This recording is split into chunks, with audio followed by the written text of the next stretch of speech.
Hello friends, welcome back to our channel JGD learning point. This is Shivdutt Singh. आज की इस video में आज आप सीखेंगे 2022 में केमिस्ट्री में जितने भी क्वेश्चन IUPAC से रिलेटेड आए हैं, वो भी कोऑर्डिनेशन कंपाउंड चैप्टर से, उनके बारे में आप डिटेल में स्टडी करेंगे। कैसे आप उनकी नेमिंग करेंगे। IUPAC नेमिंग, यहाँ पर 2 के IUPAC नेमिंग लिखने के लिए आए थे और 4 कंपाउंड और हैं जिनका नेम दिया गया है। आपको IUPAC फार्मूला लिखना है। IUPAC रूल को फॉलो करते हुए उनका फार्मूला आपको फॉर्मेट बनाना है। तो उसके पहले हम आपको बता दें, थोड़ी सी बेसिक सी जानकारी आपको आनी चाहिए। यहाँ पर एक हम एग्जाम्पल ले रहे हैं K4 स्क्वायर ब्रैकेट FE और CN whole 6। K4 FE CN 6 के बारे में थोड़ा सा डिटेल में स्टडी कर लें, एक कंपाउंड के बारे में सीख लेते हैं।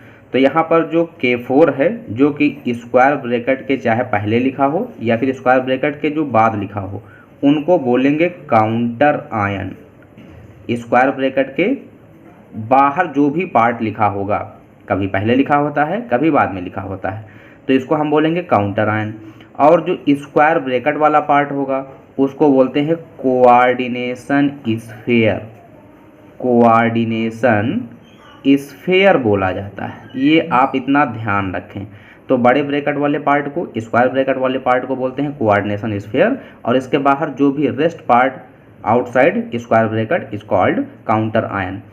तो अब यहाँ पर ये देखना है, स्क्वायर ब्रैकेट के अंदर जैसे ही मूव करते हैं तो यहाँ पर एक मेटल लिखी होगी, कोई भी हो सकती है। यहाँ पर हमने एग्जांपल लिया है तो यहाँ पर मेटल है आयरन, तो इसको बोला जाता है सेंट्रल मेटल एटम, केंद्रीय धातु परमाणु बोलते हैं।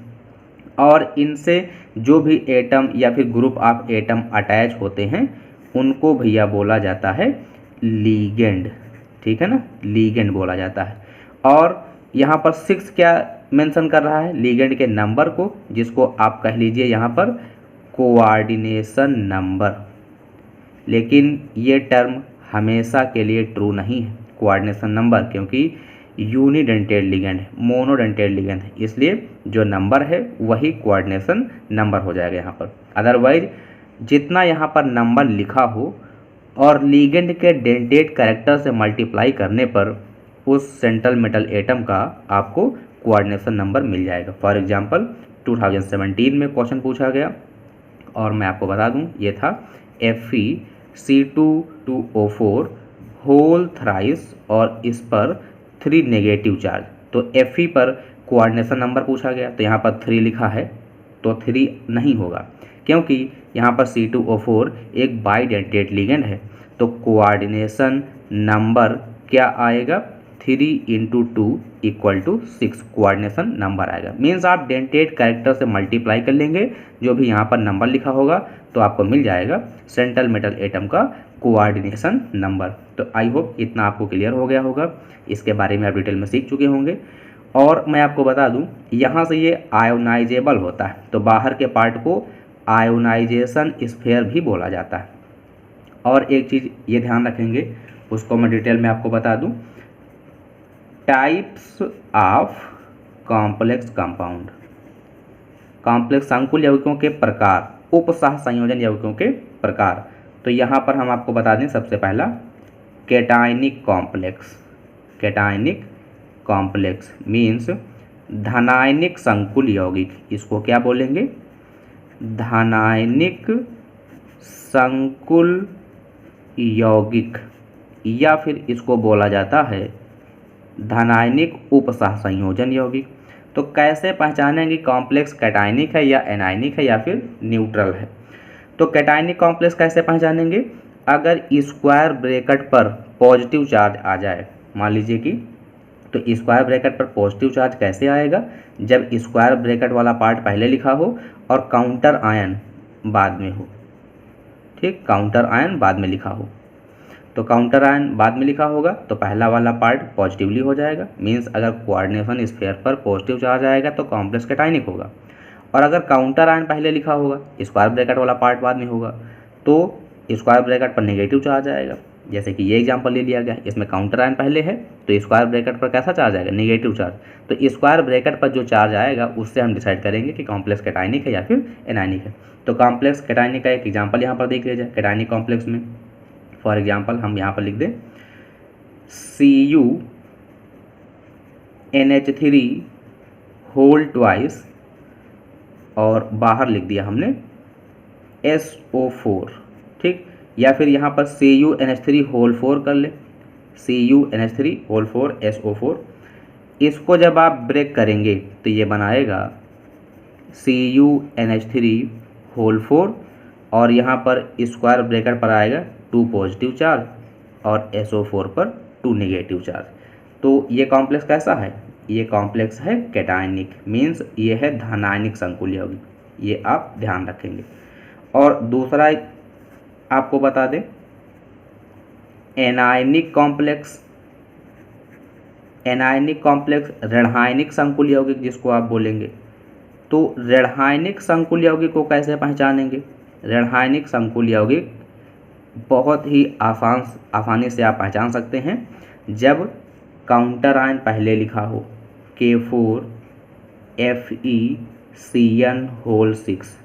तो ये जब ब्रेक होगा तो क्या फॉर्म करेगा, पोटेशियम प्लस चार्ज बनाता है, प्लस का 1 और पोटेशियम है टोटल कितने 4, तो ये फॉर्म कर लेगा 4K प्लस और FeCN होल 6 इस पर आ जाएगा 4 नेगेटिव चार्ज, ठीक। ब्रेक करना आपको सिखा दिए हैं, कंपाउंड का फॉर्मेशन भी सिखा दिए हैं।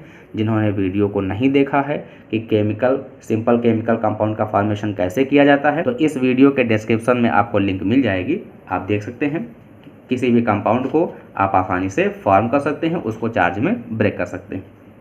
इसके बाद थर्ड देख लीजिए neutral complex, neutral complex compound जिसको क्या बोला जाएगा, उदासीन संकुल यौगिक। ये सब बेसिक सी जानकारी है, IUPAC लिखते समय ये आपको आना चाहिए, अदरवाइज सेंट्रल मेटल एटम के नेम में प्रॉब्लम हो जाती है कि नेम में मान लीजिए आयरन है तो कब आयरन लिखेंगे, कब उसको फेरेट लिखेंगे, तो ये सब जानकारी होनी चाहिए। न्यूट्रल कॉम्प्लेक्स जब काउंटर आयन ना हो, फॉर एग्जांपल यहाँ पर हम आपको बता दें NiCO whole 4 tetra carbonyl nickel होता है, तो यहाँ पर काउंटर आयन है ही नहीं बाहर, तो ये चार्ज में ब्रेक नहीं होगा। इसके बाद में नेक्स्ट बता दें FeCO होल 5, यहाँ पर भी देखिए काउंटर आयन नहीं है, तो काउंटर आयन जब नहीं है तो इस पर कोई चार्ज नहीं आएगा स्क्वायर ब्रैकेट पर, इसलिए ये भी न्यूट्रल हो जाएगा। और हम आपको बता दें PTNH3 whole twice Cl2 square bracket, तो यहाँ पर भी काउंटर आयन नहीं है, तो ये चार्ज में ब्रेक नहीं होंगे, स्क्वायर ब्रैकेट पर कोई चार्ज नहीं आएगा, इसलिए कॉम्प्लेक्स कैसा होगा, न्यूट्रल, उदासीन होगा। और IUPAC लिखने के रूल आपको डिटेल में सिखाए जा चुके हैं, उसकी भी लिंक आपको डिस्क्रिप्शन में मिल जाएगी। बहुत बढ़िया तरीके से आपको रूल सिखाए गए हैं, केवल 4 ही रूल हैं, चारों रूल सीख लीजिए। किसी भी कॉम्प्लेक्स कंपाउंड का आप आसानी से नाम लिख सकते हैं। तो चलिए फॉलो करते हैं, जो क्वेश्चन बोर्ड एग्जाम में 2022 में पूछे गए उनको सॉल्व किया जाए। तो यहाँ पर स्टार्टिंग में 2 क्वेश्चन दिए हुए हैं, NiNH3 whole 6 square bracket Cl2। Rule पहला ये है कि सबसे पहले कैटायनिक पार्ट का नाम लिखा जाता है धनायनिक पार्ट का, तो धनायनिक पार्ट यही होगा क्योंकि वो पहले लिखा हुआ है। अब बड़े ब्रैकेट का नेम कैसे लिखते हैं, तो बड़े ब्रैकेट का नेम लिखने का नियम ये है, सबसे पहले लीगेंड की संख्या लिखते हैं, फिर लीगेंड का नाम लिखते हैं, फिर सेंट्रल मेटल एटम का नाम लिखते हैं, उसकी ऑक्सीडेशन नंबर लिखते हैं और लास्ट में काउंटर आयन लिख दिया जाता है। तो यहाँ पर सबसे पहले लीगेंड की संख्या 6 है, 6 को लिखा जाता है भैया हेक्सा, और NH3 को एमीन लिखा जाता है, नॉट एमीन, हेक्सा एमीन। और Ni को लिखेंगे निकिल, हेक्सा एमीन निकिल। और अमोनिया पर कोई चार्ज नहीं, न्यूट्रल मॉलिक्यूल 0, और Cl पर -1 चार्ज होता है, 2 Cl है तो -2 होगा, इक्वल टू के उधर भेज देंगे तो +2 आ जाएगा, मीन्स निकिल पर ऑक्सीडेशन नंबर कितना आ जाएगा, सेकेंड रोमन नंबर में आप लिखेंगे। और लास्ट में Cl को क्या लिखेंगे, क्लोराइड। क्लियर, तो इसका नेम क्या हो गया, hexa amine nickel second chloride. I hope आपको क्लियर हो गया होगा ये नेम। इसके बाद नेक्स्ट देखते हैं Fe4FeCN होल 6 और बाहर लिखा हुआ है Cl3।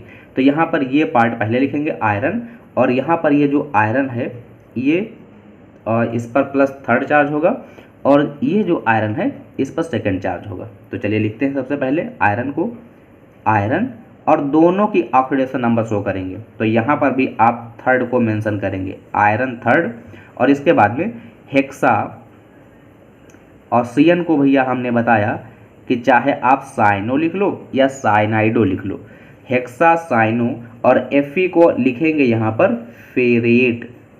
क्यों फेरेट लिखेंगे?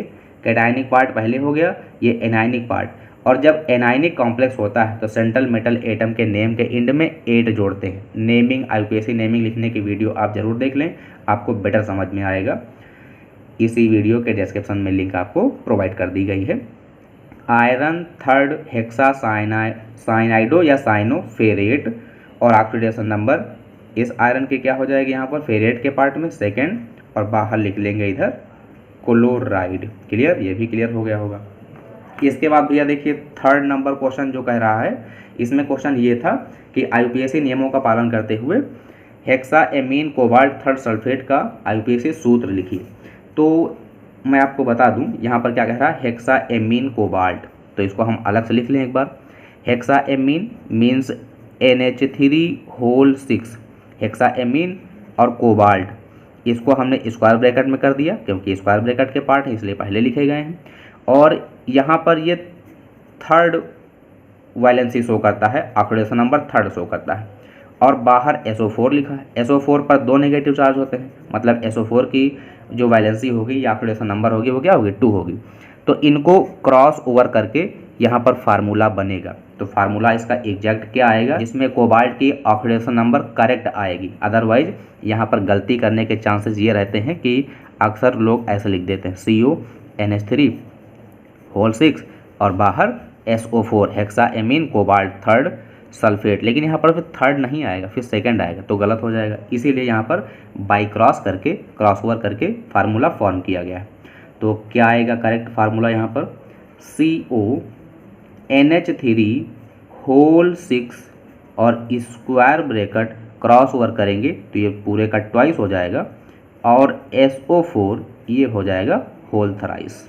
Clear? Hexa amine cobalt third sulphate. इसके बाद भैया देखते हैं next, potassium hexa cyano iron. तो पोटेशियम मीन्स पॉजिटिवली पार्ट है, जिसको बाहर लिख लिया गया।